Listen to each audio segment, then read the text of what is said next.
Bonsoir à tous, ravi de vous retrouver pour une nouvelle édition du 19h dont voici les principaux titres. Tout est prêt, salle Gaston Médecin pour le match d'ouverture de la saison européenne de la Roca Team. En guise d'entrée en matière, les basketteurs monégasques reçoivent le Panathinaïkos Athènes jeudi à 19h. Nous verrons comment les infrastructures ont été adaptées pour répondre aux exigences de la plus grosse compétition européenne de basket. La médiathèque de Monaco a levé le voile sur sa programmation du dernier semestre à venir, une programmation baptisée Culture L, un jeu de mots pour mettre à l'honneur des femmes. Et pour accompagner cette présentation, l'une des comédiennes en vogue est venue donner une conférence interactive. Noémie Delattre a de multiples casquettes et son spectacle féministe pour hommes cartonne. Elle nous expliquera pourquoi la cause des femmes doit être plus que jamais défendue. On connaît également l'affiche du Monte Carlo Jazz Festival 2021. Grégory Porter, David Hallyday, Paul Persson, pour ne citer que, sont annoncés. Le détail dans ce journal. Construire durablement, c'est l'un des enjeux actuels. La mission pour la transition énergétique vient de réunir les représentants des différents corps de métier du bâtiment. Enfin, pour soutenir les acteurs économiques, mais aussi insuffler une nouvelle dynamique et renouer le lien avec la clientèle. Après Le Rocher, c'est le quartier des Moulins qui participe cette semaine à l'opération Revivez vos quartiers. Ce sera une première historique pour le basket monégasque. Demain à 19h, la Roca Team va entamer sa campagne européenne face au Panathinaïkos Athènes. Après la victoire finale en Eurocup la saison passée, un nouveau cap est franchi. C'est l'Euroleague que vont disputer les basketteurs monégasques et pour cela, il a fallu en quelque sorte remplir un cahier des charges et mettre la salle Gaston Médecin aux normes. Les explications de Yannick Debévert sur des images d'Olivier Bonello. C'était l'interrogation principale des supporters de la Roca Team durant tout l'été. Monaco pourra-t-il jouer les matchs d'Euroleague dans sa salle Gaston Médecin ? Les exigences de la plus grosse compétition européenne de basket étaient élevées avec notamment une capacité minimum de 5000 spectateurs. Gaston Médecin ne comptait que 3000 sièges, alors il a fallu s'employer pour que l'élite du basket européen puisse être bien accueillie en principauté. Nous avons changé plein de choses durant ces 3 mois d'été. Déjà, nous avons poussé physiquement les murs, mais au sens premier du terme, pour pouvoir rajouter 628 places à cette salle. Et ensuite, nous avons entrepris beaucoup d'autres travaux qui seront certainement moins visibles. Nous avons refait entièrement les vestiaires des joueurs, nous avons refait aussi les vestiaires arbitres, les sanitaires. En parallèle, on a changé complètement l'éclairage de la salle en passant en LED et en mettant un éclairage scénique qui permettra de faire des petits shows pendant les matchs. On a fait beaucoup de choses. Si le chiffre de 5000 places n'a pas été atteint au vu des efforts de l'AS Monaco, les instances de l'Euroleague ont finalement accordé une dérogation au club pour jouer dans sa salle. Une excellente nouvelle pour le club, les supporters et le gouvernement princier qui se félicitent de l'arrivée d'une nouvelle compétition prestigieuse sur le Rocher. La volonté du gouvernement, lorsque nous avons su que l'équipe était qualifiée en Euroleague, était que l'équipe joue justement à domicile dans notre salle. Jouer l'Euroleague, c'est quand même jouer le haut du panier, si je peux dire. Et donc, c'était très important, ne serait-ce qu'en termes d'image pour la principauté. Cette salle Gaston Médecin 2.0 est fin prête pour vibrer au rythme des chants et des tambours des supporters. Premier acte ce jeudi à 19h, Monaco reçoit le Panathinaïkos pour son entrée en lice dans la plus belle des compétitions européennes de basket. Et sachez que vous pourrez également suivre en direct sur Monaco Info les matchs d'Euroleague de la Roca Team. Premier rendez-vous donc dès demain, jeudi à 19h, sur notre antenne, avec au commentaire un grand spécialiste du basket français et européen, le journaliste David Cosette. Il sera accompagné d'Ali Traoré, le basketteur qui a évolué à Monaco. Vanessa Dessy nous rejoint pour le premier point info de ce journal. Le premier rapport d'activité du tribunal suprême couvrant les années judiciaires 2019-2020 et 2020-2021 vient d'être remis au prince souverain. Bonsoir Vanessa. Bonsoir Patricia, bonsoir à tous. Ce rapport comporte notamment une présentation thématique des décisions rendues par le tribunal suprême, marquant la diversité des questions que lui soumettent les monégasques, les résidents et ceux qui travaillent en principauté. Il évoque également les relations avec les autres institutions nationales et son activité internationale. Ce rapport sera prochainement accessible à tous librement sur le site internet du tribunal suprême. Le salon LuxPack qui a drainé énormément de visiteurs s'achève et le prince Albert II s'y est rendu, Vanessa. Oui, le souverain a pu découvrir les fabricants de packaging de luxe du monde entier avec des innovations des plus éco-responsables. LuxPack est aujourd'hui une réunion annuelle spécialisée dans la conception d'emballages international de marchandises du secteur du luxe. Avec près de 450 exposants d'une trentaine de nationalités, une édition physique complétée par une plateforme numérique a donné l'occasion d'une édition hybride qui a rencontré un franc succès. L'heure des bilans pour la journée européenne du patrimoine qui s'est déroulée ce week-end. Et un événement qui était placé cette année sous la thématique « Les femmes et le patrimoine ». Comme à chaque fois, l'opération remporte un vif succès. Le public était au rendez-vous grâce à la direction des affaires culturelles qui apporte à chaque fois de la nouveauté avec une programmation riche et les chiffres parlent d'eux-mêmes. La fréquentation s'élève cette année à 7174 visiteurs. La médiathèque de Monaco présentait hier soir son programme du dernier semestre 2021. Un programme culturel consacré aux femmes. Plusieurs ateliers et projections de films seront à découvrir. Je vous propose justement d'écouter à ce sujet Béatrice Novaretti, conservateur de la bibliothèque Louis Notari. Elle est au micro de Juliette Rappert. C'est une thématique qui nous tient à cœur depuis très longtemps à la médiathèque, de pouvoir mettre en lumière le travail des femmes et puis d'aborder des thématiques plus difficiles. Et lorsque j'ai eu cette idée, je me suis rapprochée du comité pour la promotion et la protection des droits des femmes. Et ensemble, nous avons pensé ce trimestre en nous associant aussi avec des associations qui œuvrent en principauté depuis plusieurs années pour l'égalité homme-femme ou les droits des femmes. Le programme est très riche et très varié, difficile de choisir, mais si je devais peut-être en sélectionner trois, peut-être Madame Eliane Viennot qui viendra parler de la langue française est-elle sexiste? Madame Michèle Perrault qui est la référence absolue au niveau de l'histoire des femmes. Et puis nous avons la chance de recevoir une réalisatrice, Marie Makukian, pour la projection de son film A Girl from Mogadiscio. Un programme que vous pourrez retrouver sur le site internet de la médiathèque.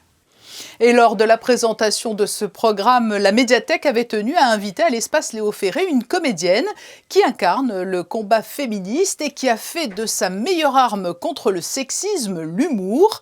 Elle est notre invitée. Bonsoir Noémie Delattre. Bonsoir. Qui mieux que vous pour participer à la présentation de cette programmation de la médiathèque intitulée Culture L, avec le jeu de mots. Vous avez de multiples casquettes, comédienne, auteur, metteur en scène, et ces multiples talents, vous les mettez au service des femmes, c'est cela ? Et effectivement, je suis absolument ravie d'avoir été interpellée pour ce sujet qui me touche beaucoup. Est-ce que l'on peut dire que c'est aujourd'hui un sale temps pour les hommes et l'heure de la revanche pour les femmes? Ou est-ce que c'est un raccourci un peu trop simpliste? Ça n'a jamais été le cas. Il s'agit de vivre en harmonie, en égalité, quelle que soit la couleur de peau, quel que soit son genre, quelle que soit son orientation sexuelle. Il s'agit d'égalité, pas de toute prise de pouvoir, pas de guerre, pas de tout ça. Et en plus, de toute façon, on est très très loin du compte. C'est-à-dire que là, les masculinistes, c'est-à-dire que ceux qui, pour le coup, souhaitent réellement la supériorité des hommes, ont encore malheureusement de beaux jours devant eux. On a besoin d'une inflexion des mentalités plutôt ? Ah oui, ça serait formidable que les mentalités évoluent. Et en tout cas, c'est ce que j'essaye de faire. Parce que les lois déjà commencent à évoluer dans beaucoup de pays, surtout dans les pays occidentaux, donc ça c'est formidable. Mais malheureusement, les lois ne sont pas suivies des faits parce que les mentalités restent encore très, très archaïques. On continue de considérer que les femmes, quand même, c'est normal qu'elles s'occupent des enfants toutes seules, qu'elles soient à la maison, qu'elles travaillent moins, qu'elles gagnent moins d'argent. Un homme qui dit à une femme que si elle passe dans son lit, elle pourra obtenir des choses, c'est normal, c'est comme ça, on est des latins. Enfin, donc il y a quand même encore des mentalités qui sont très très compliquées et qui empêchent les lois d'être mises en pratique réellement, quoi. Et est-ce que la mouvance féministe, elle peut trouver de précieux alliés dans les réseaux sociaux? Oui et non. Elle a autant d'alliés que d'ennemis. Je dirais même qu'elle a plus d'ennemis que d'alliés parce qu'en fait les mastodontes des réseaux sociaux que sont Instagram et Facebook sont très très très machistes. C'est-à-dire qu'il y a des comptes qui montrent des femmes complètement à poil pour vendre du whisky ou pour vendre des flingues et ça pose aucun problème. Il y a aussi de la pédophilie, de la prostitution sur ces réseaux sociaux et ça pose aucun problème. En revanche, dès qu'il y a un compte d'éducation sexuelle féministe qui essaye d'expliquer ce que c'est que le consentement, qui essaie d'expliquer ce que c'est que la sexualité féminine, le plaisir féminin, alors il est instantanément fermé par Instagram et censuré. Donc on ne peut pas vraiment dire que les réseaux sociaux soient alliés. Il y a eu de belles avancées ces derniers jours, notamment le remboursement de la contraception pour les jeunes femmes. Ce sont de petits ou de grands pas selon vous? Alors moi je suis d'une nature optimiste, donc j'ai envie de dire que c'est un grand pas, que c'est super, que ça avance, mais je trouve ça insensé que ça ne soit pas le cas depuis très longtemps. Et malheureusement, là aujourd'hui, une pilule gratuite, c'est une pilule qui va avoir plein d'effets secondaires indésirables. Si vous voulez une pilule agréable pour vous ou un autre mode de contraception que la pilule, alors il va falloir le payer. Donc on tombe à nouveau dans quelque chose d'élitiste qui va privilégier les gens qui ont de l'argent. Si on a de l'argent, il n'y a pas de problème. Moi j'ai des sous, je peux me faire avorter demain si j'ai besoin, j'ai de la contraception qu'il me faut si j'ai besoin, j'ai des protections périodiques à tout moment, je suis éduquée aussi pour savoir ce que c'est que le consentement, j'ai accès à tout va bien. Mais il y a encore partout, en France, en Europe, je parle pas de pays d'Afrique, partout des femmes qui n'ont pas accès à tout ça, des étudiantes qui sont obligées de choisir entre porter une protection périodique ou acheter un sandwich. Et vous êtes aujourd'hui à Monaco pour une conférence interactive. Vous avez souffert de la grande pause imposée par la pandémie de Covid-19 ? J'ai eu beaucoup de chance parce que, comme vous l'avez dit en début d'interview, je suis multicasquette et donc j'ai pu mettre le confinement à profit. J'ai écrit un roman qui va sortir chez Albin Michel, j'ai écrit 2 séries télévisées, j'ai écrit 2 spectacles, un que j'ai eu même eu le temps de commencer à répéter. Donc j'ai eu la chance de beaucoup travailler, ce qui fait que là, depuis la reprise, là en 5 jours, j'aurais joué 7 fois 4 spectacles différents dans 5 villes différentes. Donc on ne peut pas dire que j'ai subi la crise. J'ai de la chance. Noémie Delattre, merci d'avoir été avec nous à l'occasion de cette conférence. Merci à vous, merci infiniment. Dans le registre culturel et divertissement toujours, la programmation du Monte Carlo Jazz Festival vient d'être révélée. Il s'agit de la dernière programmation de Jean-René Palacio, l'emblématique directeur artistique de la SBM, décédé au printemps dernier. Je vous propose d'écouter son ami de longue date et coordinateur artistique Gilles Marsan. Il nous présente les 7 soirées jazz à venir à l'Opéra de Monte Carlo. Il est interviewé par Fabien Bonilla. Le festival commence le 23 novembre avec Avishai Cohen Trio. Avishai qui revient puisqu'il a déjà produit plusieurs fois, aussi bien au Moots où il avait été découvert par Jean-René il y a plus d'une dizaine d'années, et à Garnier où il s'est produit avec l'Orchestre Philharmonique. Ensuite, le lendemain, nous avons Jamie Cullum qui vient dans un programme jazz qui sera différent de ce qu'il a fait l'été dernier pour le concert d'été sur la place du Casino. Et ensuite, Steve Hackett qui nous fera un spectacle qui revisite Genesis. En fait, le titre du spectacle, c'est Genesis Revisited. Ensuite, le 29, Gregory Porter qui revient aussi. Et le 30, Chucho Valdés avec Iliane Linizades, je pense, qui est une violoniste cubaine. Donc c'est un pianiste cubain avec une violoniste cubaine. Voilà pour la programmation du mois de novembre. Il y a également 2 dates en décembre, le 3 avec Paul Persson et le 4 décembre avec David Hallyday. Nous nous en ferons l'écho à travers l'émission musicale Backstage. Une thématique d'actualité qui allie innovation et volonté de préserver l'environnement. La mission pour la transition énergétique vient de proposer une réunion d'information portant sur la construction et la rénovation durable. Les différents corps de métier du bâtiment y ont participé au Yacht Club. Le reportage de Christina Thomel et Alexandra Paolini. Tout au long de l'année, la MTE propose aux professionnels du bâtiment monégasque de nombreuses formations issues de la démarche bâtiment durable méditerranéen de Monaco. Les thèmes sont riches et variés, réemploi des matériaux, végétalisation des bâtiments, panneaux solaires. Une dizaine de formations a déjà été dispensée et ce mardi, la construction bois était à l'honneur. Pourquoi le bois est-il si indispensable dans le monde de la construction et comment s'intègre-t-il dans une démarche écologique? Nous avons posé la question aux acteurs de ces enjeux. Le bois a plusieurs avantages. Déjà, c'est un puits de carbone, donc du coup, il n'y a aucune émission de gaz à effet de serre. On est plutôt en stockage carbone. C'est une ressource qu'on a à proximité. Par rapport aussi à l'amélioration du cadre de vie des Monégasques, le bois, ça nous permet de construire vite, rapidement, sans nuisance, puisqu'on est pas mal sur des éléments préfabriqués. Donc on a beaucoup moins de transport, beaucoup moins de vis, de démolition, vraiment de gros sujets lourds.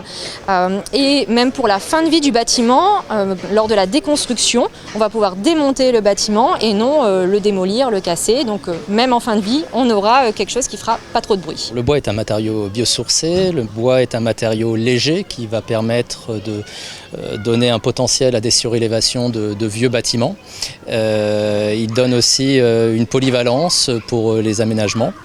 C'est un bois par contre qu'il ne faut pas hésiter à mixer avec des matériaux plus connus comme le béton et l'acier. Basé sur le partage de compétences et d'expériences et adapté aux spécificités monégasques, cette démarche sur mesure de construction durable est applicable à tous les projets de construction et de rénovation des bâtiments publics en principauté. Elle permet ainsi de préserver le bien-être et le confort des habitants en favorisant les bonnes pratiques comme par exemple la réduction de l'impact des matériaux et des consommations d'eau et d'énergie, tout en tenant compte des enjeux environnementaux, sociaux et économiques. Vanessa Dessy est de retour pour développer les autres informations du jour. La gare de Monaco accueille l'exposition « Le voyage en gare » de Tony Daoulas en partenariat avec l'ambassade de France à Monaco. Effectivement, du 28 septembre au 28 octobre, vous pourrez découvrir des photographies prises il y a tout juste un an, lors du 20e anniversaire de la gare. Le photographe propose aux voyageurs et aux visiteurs un regard neuf, presque inédit dans un lieu familier qu'il fréquente parfois au quotidien. Un nouveau cycle de conférences pour la Monaco Méditerranée Foundation qui va faire sa rentrée. Le lundi 25 octobre, Gilles Kepel, professeur à l'Université Paris Sciences et Lettres et titulaire de la chaire Moyen-Orient Méditerranée à l'École normale supérieure, débattra autour du thème du Moyen-Orient au djihadisme en Europe. Pour rappel, la Monaco Méditerranée Foundation occupe une place remarquée dans la vie culturelle et intellectuelle de la principauté. Et pour terminer, un spectacle à noter dans vos agendas. Le voisin de Picasso est un étonnant récit d'Antoine, gardien de musée, qui raconte l'histoire d'un peintre académique, Alexis-Joseph Mazerolle. Antoine réhabilite cet artiste surdoué en convoquant les personnalités marquantes de sa carrière dans la salle Mazerolle, voisine de celle de Picasso. Ce spectacle est à découvrir le lundi 11 octobre prochain au Théâtre des Variétés. Vous le savez, pour favoriser la relance économique en principauté, le gouvernement a lancé un plan d'action il y a un peu plus d'un an, un plan qui se poursuit aujourd'hui encore. Ce soir, intéressons-nous au Fonds rouge et blanc, celui qui soutient les commerces de la principauté et aux actions menées pour dynamiser les quartiers commerçants. Exemple, Boulevard des Moulins, où Émilie Rousseau et Sylvain Péroumal ont suivi l'opération « Revivez vos quartiers ». C'est une des artères principales de Monaco que vous avez sûrement dû emprunter au moins une fois en voiture, en bus ou à vélo. Mais avez-vous déjà pris le temps d'y flâner? Le boulevard des Moulins est l'un des quartiers commerçants de Monte-Carlo qui, comme tous les quartiers, tente de se relancer économiquement. Après un été boosté par le retour des touristes, les commerces lancent une opération séduction intitulée « Revivez vos quartiers » à destination de la clientèle locale. Nous proposons donc ce week-end des animations. Aujourd'hui, nous avions un charmant monsieur qui soufflait des ballons pour tous les petits-enfants qui sortaient de l'école. Et samedi, ce sera une très belle journée avec un très bel événement qui est un escape game. Et j'espère que vous viendrez nombreux pour participer et pour peut-être découvrir ce boulevard que vous connaissez mal. Escape game, mais aussi des jeux de piste, des parades de jongleurs, des chassiers sont aussi au programme. Des animations bien accueillies par les habitués du quartier. Ah, j'adore ici parce que ça ressemble un peu de l'Italie. Il y a un charme spécial et j'aime faire le shopping ici. Il y a quand même un changement régulier, donc je pense que c'est une très bonne idée d'animer un peu plus le quartier. Je trouve que c'est très bien, je trouve que pour les enfants c'est aussi très bien et pour nous ça nous donne aussi un peu d'animation. Revivez vos quartiers, c'est jusqu'à samedi. L'intégralité du programme des animations est à retrouver sur le site www.visitemonaco.com. Et sous le soleil, ce serait parfait. Les prévisions météo resteront-elles agréables, Vanessa, jeudi ? Oui, le soleil sera toujours au rendez-vous, Patricia. Quelques nuages pourraient venir rafraîchir durant l'après-midi car les températures resteront élevées. Elles oscilleront de 17 à 24 degrés. Le soleil se lèvera à 7h24 et se couchera à 19h16 et nous fêterons les Jérômes. Une bonne fête aux Jérômes, donc le 30 septembre. Ce journal touche à sa fin. Nous tenions à rendre hommage au commandant principal de police, Christophe David, qui est décédé hier dans un accident de la route. Le prince Albert II, dans un communiqué, a fait part de sa grande tristesse. Christophe David était âgé de 44 ans. Il était l'un des plus proches collaborateurs du directeur de la Sûreté publique. Et nous avions, à ce titre, eu l'occasion à plusieurs reprises d'apprécier ses qualités professionnelles et humaines. Nous nous quittons avec les photos du jour, signées Manuel Vitali, dans l'antre de la Rocatim, salle Gaston Médecin, où se déroulera demain soir le premier match d'Euroleague des basketteurs monégasques. Un match à suivre en direct à 19h sur Monaco Info. Par conséquent, vous pourrez retrouver votre journal présenté par Émilie Rousseau à 19h en streaming et à l'antenne à 21h. Très belle soirée à vous.